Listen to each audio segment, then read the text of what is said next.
បារម្ភម្នាក់នេះអ្នកគ្នាសុកក៏ខ្លាចជាម្ចាស់លុយដល់ទៅ$3000 លាន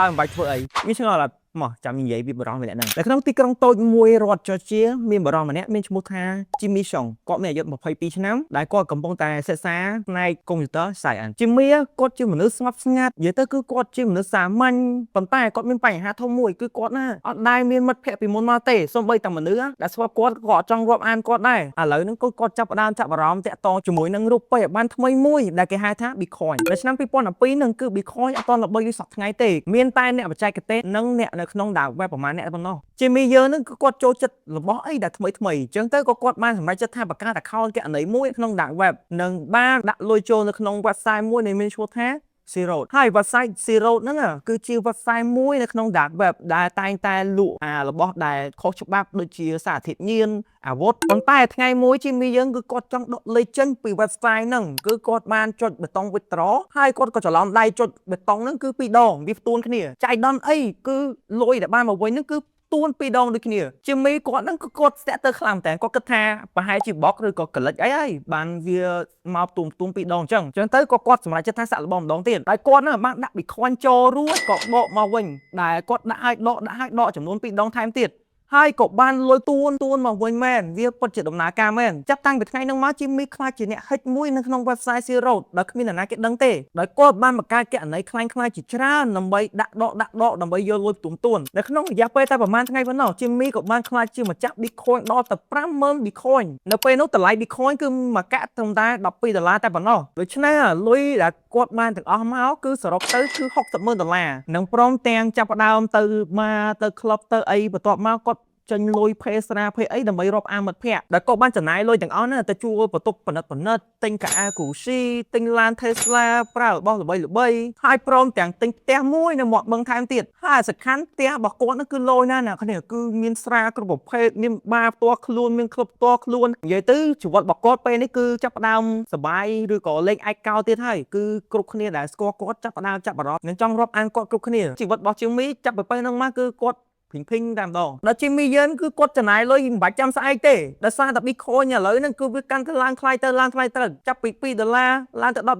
$1000 $1000គឺវាឡើងរាល់ឆ្នាំតែម្ដងរហូតដល់ឆ្នាំ2018ហ្នឹងគឺ Jimmy គាត់បានកាន់កាប់លុយជាង$200 លានពីមនុស្សម្នាក់ដែលធ្លាប់តែជាមនុស្សឯកោខ្លាចជាអ្នកមាននៅក្នុងតំបន់របស់គាត់ដែលមិត្តភក្តិដែលគាត់រួមអានទាំងអស់ហ្នឹងគឺគាត់បានប្រមូលឡើងយន្តហោះឯកជនរបស់គាត់មួយដើម្បីទៅទស្សនាបាល់ទាត់ហើយថែមទាំងឲ្យលុយម្នាក់$10000សម្រាប់ដើរ shopping ទៀតជីវិតរបស់គាត់មានតែភាពសប្បាយមានស្រាលើតុប៉ុន្តែគាត់មិនដឹងទេថាអាភាពសំណាងរបស់គាត់ហ្នឹងកំពុងតែរសាត់ចេញទៅថ្ងៃមួយហ្នឹង Jimmy គាត់បានចាក់ចេញពីផ្ទះរបស់គាត់ហ្នឹងដើម្បីទៅធ្វើការឬក៏ដំណើរកម្សាន្តហើយគាត់ក៏បានទុកទ្រព្យសម្បត្តិឬក៏លុយជាច្រើននៅក្នុងផ្ទះរបស់គាត់ហ្នឹងគាត់មិនខ្វល់ទេគាត់គិតថាមិត្តភក្តិរបស់គាត់ហ្នឹងគឺជាមនុស្សស្មោះត្រង់គាត់មិនយកលុយទាំងអស់ហ្នឹងទេប៉ុន្តែពេលដែលគាត់ត្រឡប់មកវិញហ្នឹងគឺគាត់សឹងតែធ្លាក់ស្លាមក្តុកដោយទ្វារផ្ទះរបស់គាត់ហ្នឹងត្រូវបានគេវាយកំទេចចូលហើយផ្ទះឡើងរញ៉េរញ៉ៃនិងថែមតែបាត់លុយជាង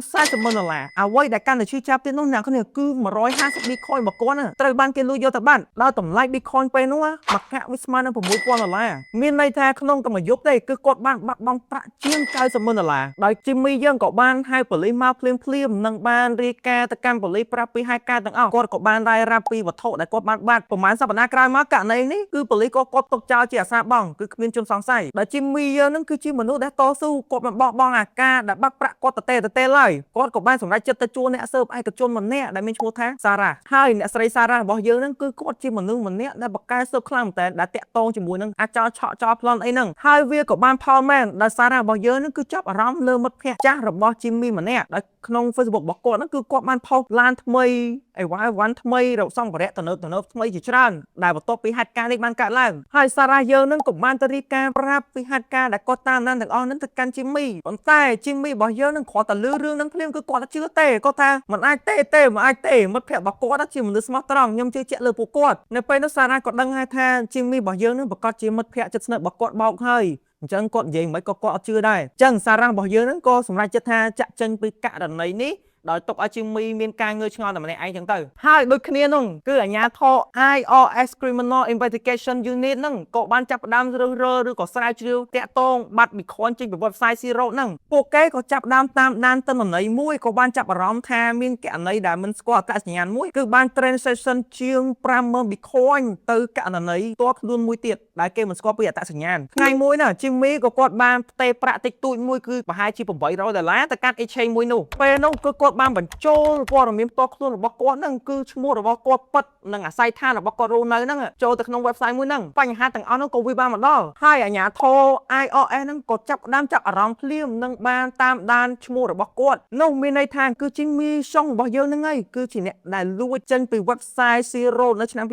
ហ្នឹងប៉ុន្តែពួកគេអត់មានភស្តុតាងច្បាស់ដែលចាប់គាត់បានទេអញ្ចឹងពួកគាត់ក៏បានរៀបគម្រោងទុកមួយពួកគេក៏បានចូលទៅផ្ទះរបស់ Jimmy ហើយក៏បន្លំខ្លួនធ្វើជាអ្នកស៊ើបករណីដែល Jimmy បាត់លុយហ្នឹង Jimmy របស់យើងហ្នឹងគឺគាត់អត់គិតថាគេមកស៊ើបអង្កេតពីករណីរបស់គាត់ទេគាត់គិតថាប្រហែលជាគេមកស៊ើបពីករណីដែលគាត់បាត់លុយអញ្ចឹងហើយគាត់ក៏សប្បាយចិត្តរីករាយខ្លាំងមែនតើគាត់បាននិយាយលេងជាមួយនឹងមន្ត្រីប៉ូលីសនឹងរៀបរាប់ពីហេតុការណ៍ពីអីទាំងអស់ព្រមទាំងអួតពីលុយរបស់គាត់ដែលមាននៅក្នុង Bitcoin នៅក្នុង laptop របស់គាត់ទៀតអ្វីដែលសំខាន់ណាស់គ្នាគឺក្រុមសមត្ថកិច្ច RIS ហ្នឹងចាប់អារម្មណ៍លើករណីរបស់គាត់ហ្នឹងគឺមានលុយដល់ទៅ$70 លានក្នុងករណីហ្នឹងអញ្ចឹងក៏មន្ត្រីអាជ្ញាធរ RIS ទាំងអស់ហ្នឹងក៏បានចាក់ចេញពីផ្ទះរបស់ Jimmy ដោយស្នាមញញឹមត្រឹមតែប្រហែលថ្ងៃបន្ទាប់ហ្នឹងគឺណក់បើកទ្វារខ្វាក់គឺចាប់ Jimmy យកតែម្ដងដោយសារតែពួកគេណាមកលើកហ្នឹងគឺមានដីកាចាប់ខ្លួន Jimmy ដោយពួកគេក៏សម្រេចចិត្តដកហូត Bitcoin ទាំងអស់របស់ Jimmy ដែលមានរហូតដល់ទៅ50,000 Bitcoin ដែលគិតជាលុយឯណាគ្នាគឺ